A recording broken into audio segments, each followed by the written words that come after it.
નમસ્તે વિદ્યાર્થી મિત્રો, પહેલા લેક્ચરમાં આપણે સત્યાગ્રહાશ્રમ જે કૃતિ છે તેની અંગેની વાત કરી. તો સત્યાગ્રહાશ્રમ જે કૃતિ છે એના કર્તા કોણ છે? વિનાયક રાવ નરહરી ભાવે.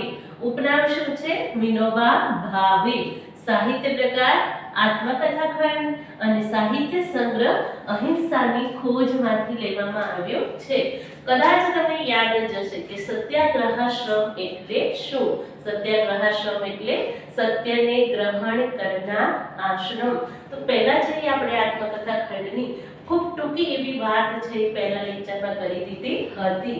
હવે વિદ્યાર્થી મિત્રો પેન્સિલ અને ટેક્સ્ટ બુક બંને લઈને તમે બેઠા છો અને આપણે પાઠ છે સમજતા જઈએ.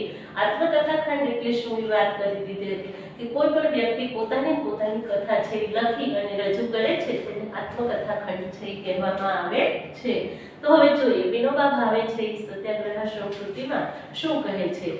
નાનો હતો ત્યારથી જ મારું ધ્યાન બંગાળ અને હિમાલય ઘણી ખેંચાયેલું રહેતું. વિનોબા ભાવે કહે છે કે નાનપણથી જ એનું ધ્યાન છે બંગાળ અને હિમાલય તરફ ભણી એટલે તરફ ખેંચાયેલું છે રહેતું હતું. હું બંગાળ અને હિમાલય જવાના સપના મહાલ્યા કરતો.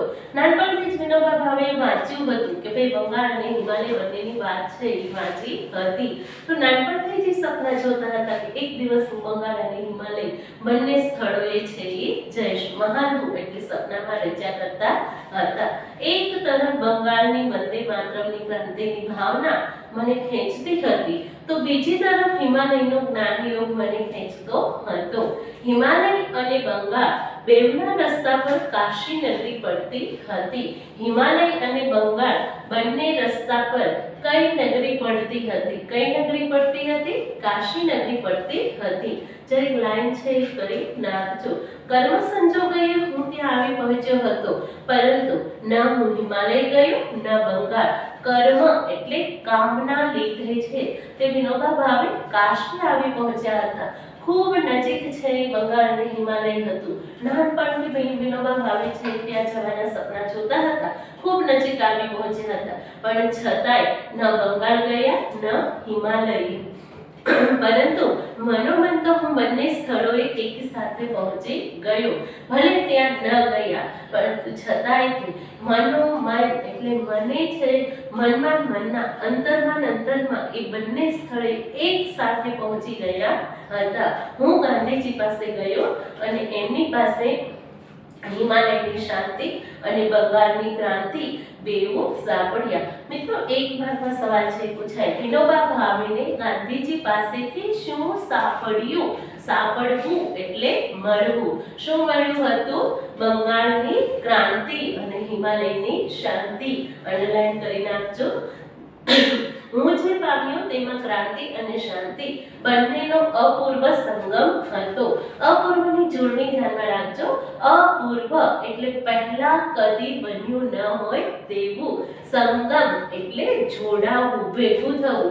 ન હિમાલય ગયા ન બંગાળ ગયા છતાંય ગાંધીજી પાસે છે એ પહોંચ્યા એટલે એ બંનેનો સમન્વય છે એ વિનોબા કહે છે કે મને ગાંધીજીમાં છે એ મળી ગયો હતો.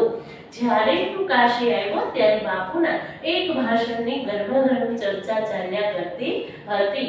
જ્યારે વિનોબા ભાવેને કામ અંગે છે કાશી આવવાનું થયું ત્યારે ગરમાગરમ ચર્ચા છે એટલે કે જ્યાં હોય ત્યાં માત્ર ગાંધીજીની ભાષણની જ વાતો ચર્ચા છે એ ચાલતી હતી. ત્યાંના હિન્દુ વિશ્વવિદ્યાલયમાં બાપુનું ભાષણ થયું હતું.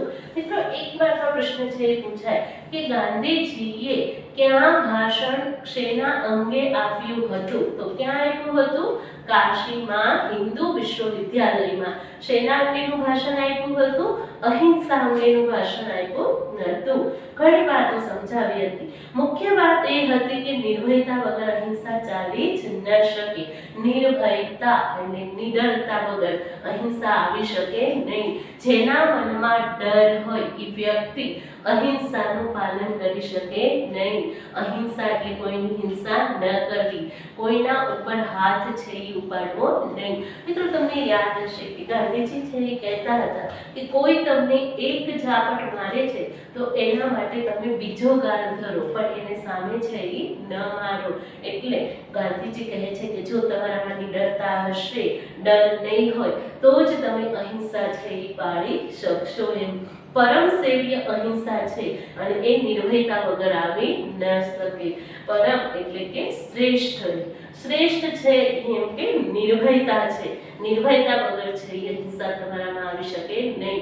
તમારા મનમાં સેજે ડર હશે, થોડો પણ ડર હશે તો તમે ગભરાતા હશો, તો તમારામાં છે ભય હશે તો તમે હિંસા કરવાના. પણ જો તમે નિડર હશો, નિર્ભય હશો તો તમે અહિંસા છે એનો નિયમ પાળી શકશો. એમ કે એ ભાષણમાં એમને વિવિધ આભૂષણોથી સજી ધજીને આવેલા મહારાજાઓને પણ સારી પેઠે જુડી કાઢ્યા હતા.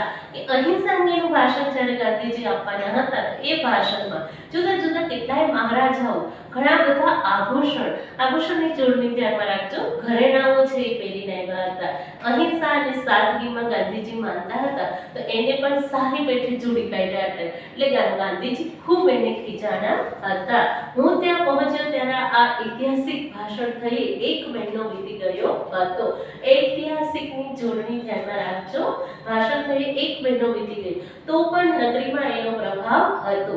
જ્યારે મેં એ ભાષણ વાંચ્યું ત્યારે કેટલીક શંકાઓ અને પ્રશ્નો મારા મનમાં જાગ્યા. એટલે આ બધા પ્રશ્નો સામે ધરતો એક પત્ર મેં બાપુના નામે લખ્યો. એમણે પત્રનો મને ખૂબ સરસ જવાબ આપ્યો કે ભાઈ ગાંધીજીએ છે એ ભાષણ આપ્યું હતું. એ ભાષણ ગાંધીજીનું વિનોબા ભાવેએ વાંચ્યું હતું, કારણ કે એને જોયું કે કાશીના નગરીના લોકો ઉપર આ ભાષણ છે એ પૂરું થઈ ગયું, એને 1 મહિનો વીતી ગયો હતો, પણ છતાં એનો પ્રભાવ છે એ લોકો ઉપર ખૂબ સારી પેઠે પડ્યો હતો.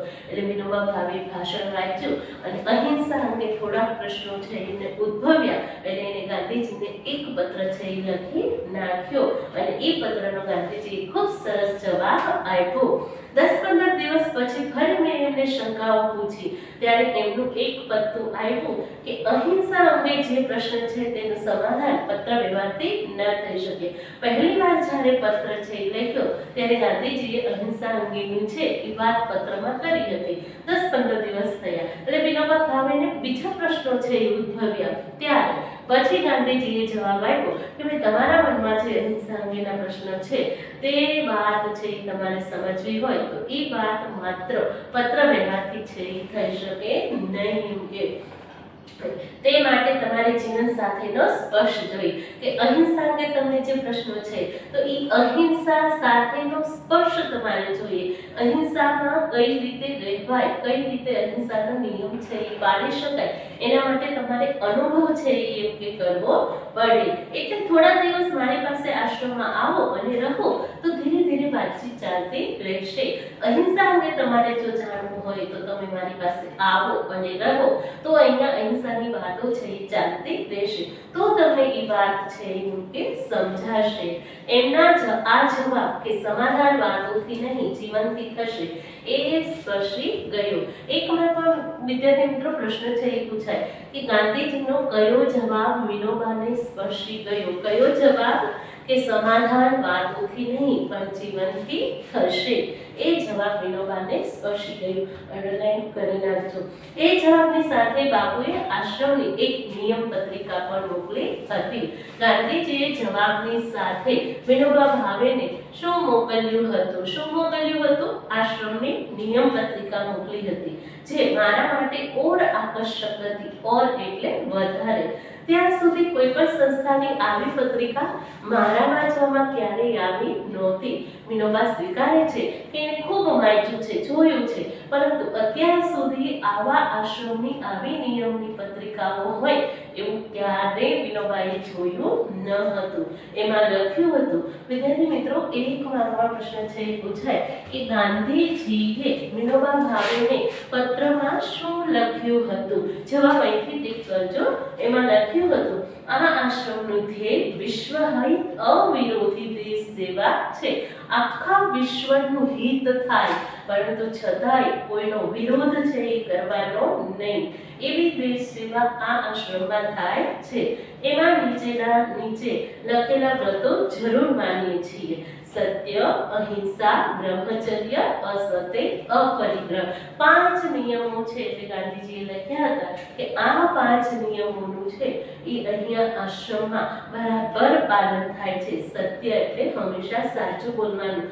અહિંસા એટલે ક્યારેય કોઈના ઉપર હાથ છે ઉપાડવાનો નહીં. હિંસા છે એ કરવાની નહીં.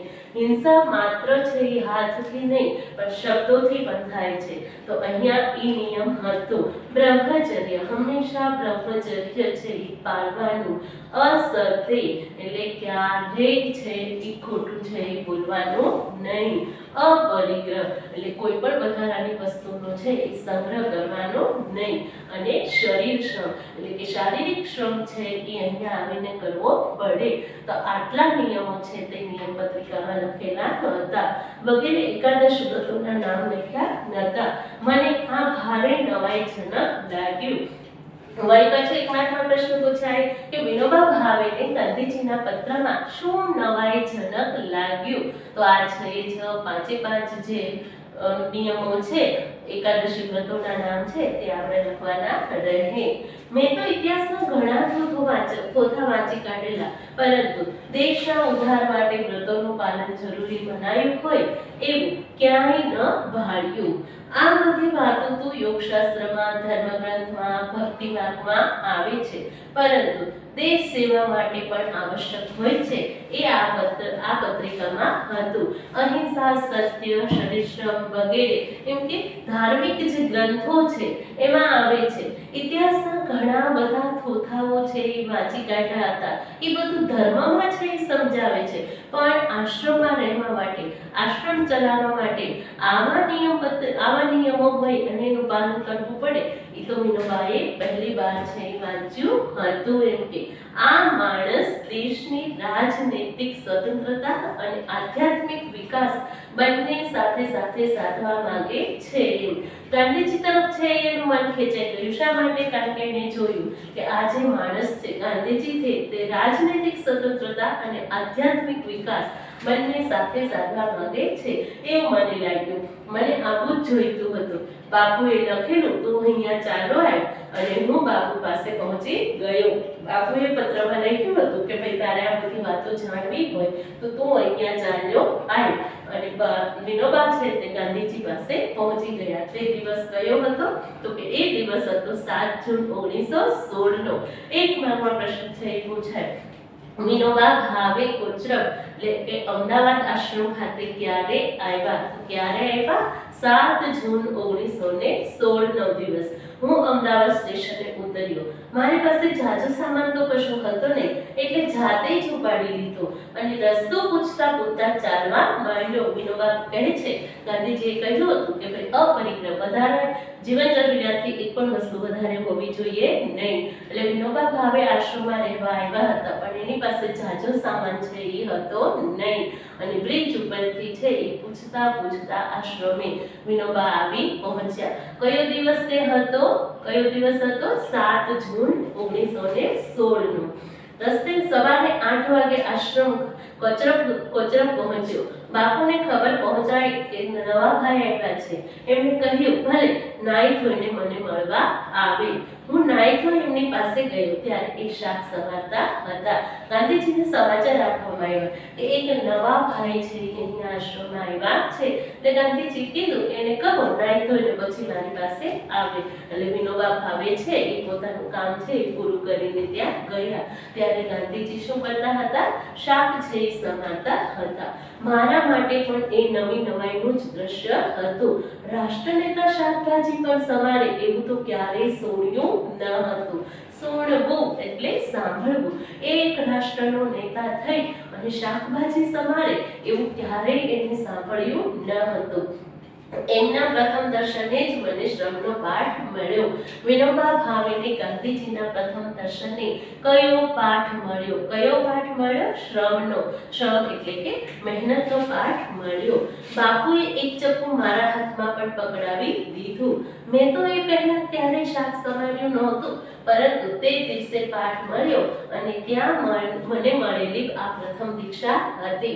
વિનોબા ભાવેને પ્રથમ દીક્ષા કોના તરફથી કઈ મળી? તો કોના તરફથી? ગાંધીજી તરફથી. શેની મળી? તો કે શ્રમની છે એ મળી. પછી શાક સમારતા સમારતા એમણે મારા વિશે પૂછપરછ આદરી અને પછી કહે, તને જો અહીંની રહેણી કહેણી ગમતી હોય અને તારું જીવન જો સેવા કાર્યમાં લગાવવા માંગતો હો તો અહીં રહે, મને ખુશી થશે. શાક સમારતા સમારતા ગાંધીજીએ અને વિનોબા ભાવેએ છે એ વાત કરી કે ભાઈ જો તને એની રહેણી કહેણી ગમતી હોય, તને આશ્રમ ગમતો હોય તો તું અહીંયા રહે. તું જો અહીંયા રહીશ તો મને છે એ ખુશી થશે, આનંદ થશે.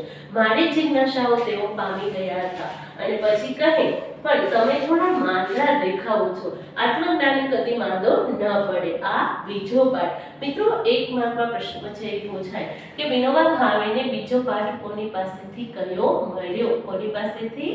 વિનોબાને તો કે ગાંધીજી પાસેથી. કયો મેળ્યો? તો કે જ્ઞાનનો. ગાંધીજીએ શું કીધું છે? તમે થોડાક માંદા જેવા દેખાવો છો, તમારા શરીરમાં, તમારા ચહેરા ઉપર જે સ્ફૂર્તિ હોવી જોઈએ તે સ્ફૂર્તિ છે એ દેખાતી નથી. આમ થોડા માંદા જેવા છે એ દેખાવ છો એમ. બાપુએ કહેલી આ વાત હું ક્યારેય ભૂલી શક્યો નથી. એક માર્કમાં પ્રશ્ન પૂછાય કે વિનોબા ભાવે ગાંધીજીની કઈ વાત ક્યારેય ભૂલી શક્યા નથી? તો કઈ વાત? તમે થોડા માંદા દેખાવો છો, આત્મજ્ઞાની કદી માંદો ન હોય, એ વાત ક્યારેય ભૂલી શક્યા નથી. તે દિવસે શાક સમારતા સમારતા જે વાતો થઈ ત્યાર પછી તો ફક્ત કામકાજ અંગે જ વાતો થતી. બાકીના સમયમાં હું મારા કામમાં ગળાડું રહેતો. બાપુની અનેક લોકો સાથે વાતચીત ચાલતી રહે, એ સાંભળતો રહે. બાપુ જાણતા કે છોકરો સદભાવપૂર્વક આવ્યો છે. બસ પહેલા દિવસે ગાંધીજી સાથે જે વાતો થઈ તે વિનોબા ભાવે કહે છે કે તે થઈ. પછી ગાંધીજી સાથે છે એને જાજી વાતો છે થતી નહીં, પણ ગાંધીજી છે બીજા સાથે વાતો કરતા હોય તે વાતો છે એ સાંભળતા રહેતા એમ. અને બાપુ જાણતા હતા કે આ છોકરો સદભાવનાપૂર્વક એટલે કે સારી ભાવના સાથે છે એ આશ્રમમાં આવ્યો છે. પરંતુ બાકી બધાને મન તો જડ જેવો માણસ હતો. ગાંધીજી એક છે વિનોબા ભાવેને ઓળખી શકતા હતા. એની ભાવના છે એની આશ્રમમાં રહેવાની સારી છે, બાકી બધા લોકોને જડ જેવા લાગતા હતા. કારણ કે વિનોબા ભાવે છે કોઈની સાથે છે એ હળી મળી શકતા નહીં, બોલતા નહીં, લાગણીથી જોડાઈ શકતા નહીં. એટલે આશ્રમના લોકોને એવું લાગતું કે આ માણસ જડ જેવો છે. એક વખતે બાપુની એક ભાઈ સાથે ગીતાના એક શ્લોકની વાત પરથી વાતચીત દરમિયાન બાપુ બોલ્યા, આ તો ગૌણ ભાષા છે. એક વખત બાપુએ છે એક ભાઈને એમ કહ્યું કે ભાઈ સંસ્કૃતની વાતો છે કરતા હતા એટલે એને સંસ્કૃત વિશે એવું કીધું કે આ ગૌણ ભાષા છે. ત્યારે મેં કહ્યું ના, આ તો ભક્તિની ભાષા છે. બાપુ બોલ્યા, હા, આ વાત બરોબર છે. ગાંધીજી કોઈ સાથે વાતો કરતા હતા ત્યારે ગાંધીજીએ સંસ્કૃતને ગૌણ ભાષા કહી એટલે વિનોબાથી રહેવાયું નહીં. એટલે વિનોબાએ કીધું કે નહીં, આ તો છે એ સંસ્કૃત ભક્તિની ભાષા છે. તો ગાંધીજીએ છે એ વાત સ્વીકારી લીધી. બીજાની જેમ નહીં કે કોઈ બે વ્યક્તિ છે એ વાતો કરતા હોય અને ગાંધીજી તો રાષ્ટ્ર નેતા, અને જો એક રાષ્ટ્ર નેતાને વચ્ચે ટોકવામાં આવે તો એ કેટલા ખીજાય. પણ ગાંધીજીએ ખૂબ પ્રેમથી, સહજતાથી આ વાત સ્વીકારી લીધી કે નહીં, આ તારી વાત છે તે સાચી છે એમ કે કેમ. જ્ઞાનની ભાષા અને ભક્તિની ભાષા આ હતા બાપુ, જેમની પાસે મારા જેવા છોકરાની વાતને પણ મહત્વ આપી સ્વીકારી લેવાની નમ્રતા હતી. નમ્રતાની જરૂર છે એ ધ્યાનમાં રાખજો. ત્યારે સૌને થયું કે આને બોલતા પણ આવડે છે. પહેલી વાર ત્યારે આશ્રમમાં વિનોબા છે એ બોલ્યા અને ત્યારે બધાને એમ લાગ્યું કે નહીં, આ વિનોબા ભાવેને છે તે બોલતા પણ આવડે છે. એમાં એ લોકોનો પણ કઈ દોષ નહોતો. ત્યારે હું ભારે લખો માણસ હતો, 21 વર્ષનો છોકરો હતો.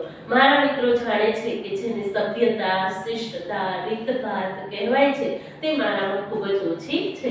વિનોબા ભાવે પોતાનામાં કયો ગુણ ખૂબ ઓછો છે તેવું જણાવે છે. કયો ગુણ? તો કે ભાઈ સભ્યતા અને શિષ્ટતા. બીજા સાથે વાતચીત છે એ કરવાની રીત, રહેવાની રીત એ બધું 21 વર્ષની ઉંમરે વિનોબા ભાવેમાં ખૂબ ઓછું હતું, કારણ કે કોઈ સાથે લાગણીથી જોડાઈ ન શકતા, કોઈની સાથે આમ એકદમથી છે એ હળી ભળી ન શકતા, એટલે એના મિત્રો છે એ જાણે છે કે આ બે વસ્તુની એમાં ખામી છે, એમ કે હું કોઈની સાથે બોલતો નહીં પણ કામમાં ડૂબેલો રહેતો, અથવા તો અધ્યયન, ધ્યાન, ચિંતન વગેરે, અધ્યયન એટલે કે અભ્યાસમાં, ધ્યાનમાં, ચિંતન એટલે કે વાતોને વાગોળવાનું, જ્ઞાનને યાદ કરવાનું વગેરેમાં એના કામમાં છે ગળાડું રહેતા હતા.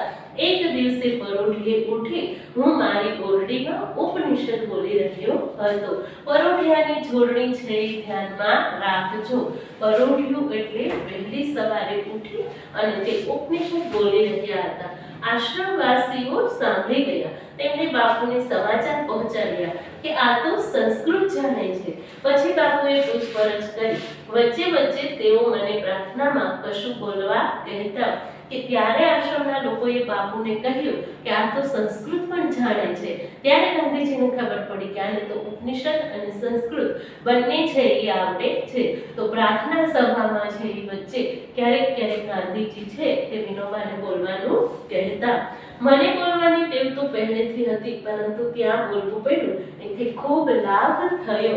વિદ્યાર્થી મિત્રો, આપણે 12મા ધોરણની પેપર સ્ટાઇલમાં છેલ્લો પ્રશ્ન છે એ કાળકથનનો પૂછાય છે, નિબંધ પહેલાનો. તો કાળકથનમાં છે આ આખો પેરેગ્રાફ છે તમારે ધ્યાનમાં રાખવાનો છે, ટીક કરી લેજો. મને બોલવાની ટેવ પહેલેથી હતી, પરંતુ ત્યાં બોલવું પડ્યું એથી ખૂબ લાભ થયો. બાપુની હાજરીમાં બોલવાનું છે એટલે એક પણ શબ્દ વધતો ઓછો ન થાય એમ જોખી જોખી બોલવાની તૈયારી કરતો. હવે ગાંધીજી વિનોબા ભાવેને ક્યારેક ક્યારેક બોલવાનું છે એ કહેતા હતા. તો વિનોબા ભાવેને મનમાં ડર લાગતો હતો કે બાપુની હાજરીમાં છે તે બોલવાનું છે, એટલે એક એક શબ્દ છે એ જોખી જોખીને બોલવો પડે, એટલે કે ખૂબ વિચારી વિચારીને એમ કે બોલવો પડે. સમત્વપૂર્વક બોલવાની સારી કસરત મળી. સમત્વ એટલે કે એક સરખું બોલવાની છે એ ત્યારે સારી એવી મહેનત છે એ વિનોબાએ કરી. શું કહેવાનું છે તે વિશે અગાઉ કશું પહેલેથી વિચારી ન રાખતો. જ્યારે પણ પ્રાર્થના સભામાં છે એ બોલવાનું કે તો વિનોબા ભાવે છે એ અગાઉથી ન વિચારી રાખતા. શા માટે? કારણ કે એ અંગે ભગવાન ઈશુએ આજ્ઞા દઈ જ દીધી છે કે પ્રચાર અર્થે જઈએ ત્યારે અગાઉથી શું કહેવું તે વિચારીને ન રાખવું.